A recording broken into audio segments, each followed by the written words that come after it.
friends, welcome to Priyadashini's kitchen. இன்னைக்கு நம்ம கிச்சன்ல என்ன பார்க்க போறோம் அப்படினா பாலக் பன்னீர் புலாவ் எப்படி பண்றதுன்னு பார்க்கலாம். அதுக்கு நான் வந்து பாஸ்மதி ரைஸ் 1 கப் எடுத்து 20 minutes முன்னாடி ஊற வச்சு எடுத்து வச்சிருக்கேன். இது வந்து நான் ஹோம்மேட் பன்னீர் வந்து வீட்லயே பண்ணி எடுத்து வச்சிருக்கேன் 100 grams. இது வந்து ஹோல் ஸ்பைஸ் எடுத்து வச்சிருக்கேன். ஜீரகம் 1 ஸ்பூன், காடமம் 3, அதுக்கு அப்புறம் ஸ்டார் ஆனிஸ் 2, லவங்கம் 4, பட்டை வந்து ஒரு சின்ன துண்டு, அதுக்கப்புறம் பச்சை மிளகாய் 1, வெங்காயம் வந்து பெரிய வெங்காயம் 1 பெருசாக நறுக்கி வச்சுருக்கேன், ஒரே ஒரு தக்காளி எடுத்து வச்சுருக்கேன். இது வந்து பாலக்கு ஒரு பஞ்ச் எடுத்து நல்லா அலம்பிட்டு கட் பண்ணி எடுத்து வச்சுருக்கேன். இப்போ அடுப்பில் பேன் போட்டுக்கலாம். தேவையான அளவு 3 ஸ்பூன் அளவுக்கு எண்ணெய் ஆட் பண்ணியிருக்கேன். இப்போது எண்ணெய் நல்லா காஞ்சிருச்சு. நம்ம எடுத்து வச்சுருக்கிற ஸ்பைஸ் எல்லாத்தையும் ஆட் பண்ணிக்கலாம். அதுக்கப்புறம் மிளகும் ஆட் பண்ணியிருக்கேன், சொல்ல மறந்துட்டேன். மிளகு ஒரு 10 ஆட் பண்ணியிருக்கேன். இப்போ இதெல்லாமே பொரியட்டும். இப்போ ஸ்பைஸ் எல்லாம் நல்லா பொரிஞ்சிருச்சு. இப்போ வெங்காயம் ஆட் பண்ணிக்கலாம். பெரிய வெங்காயம், பச்சை மிளகாய் இது ரெண்டையும் நான் ஆட் பண்ணியிருக்கேன். இப்போ வந்து இதை நல்லா வதக்கிக்கலாம். பெரிய வெங்காயம் நல்லா கொஞ்சம் வதங்கணும் அந்த எண்ணெயில்.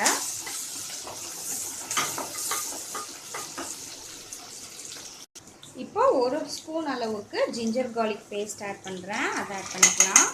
இப்போ அது நல்லா பச்சை வாசனை போகணும், அது வரைக்கும் நல்லா வதக்கிக்கலாம்.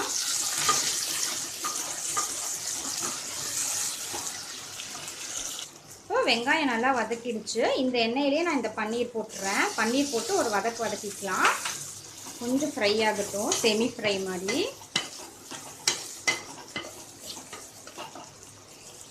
பன்னீர் வந்து ஓரளவு ஃப்ரை ஆகிடுச்சு. இப்போ நம்ம தக்காளி ஆட் பண்ணிக்கலாம், ஒரே ஒரு தக்காளி.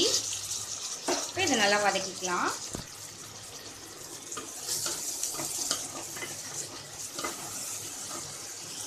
இப்போ மசாலா பொடியெல்லாம் ஆட் பண்ணிக்கலாம். மஞ்சள் பொடி 1/4 ஸ்பூன் ஆட் பண்ணிக்கலாம்.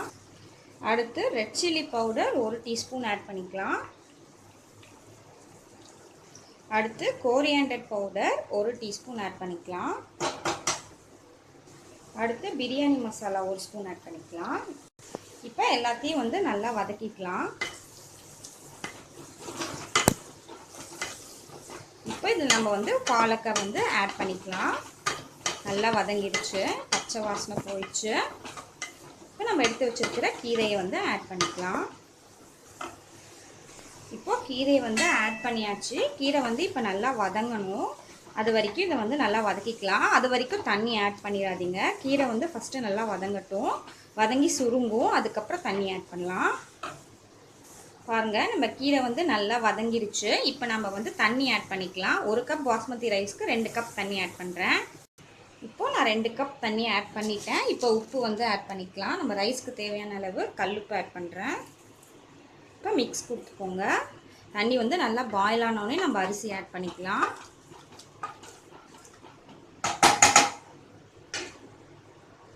இப்போது தண்ணி ஃபுல்லாக பாயில் ஆகிடுச்சு. இப்போ நம்ம ரைஸ் ஆட் பண்ணிக்கலாம், பாஸ்மதி ரைஸ்.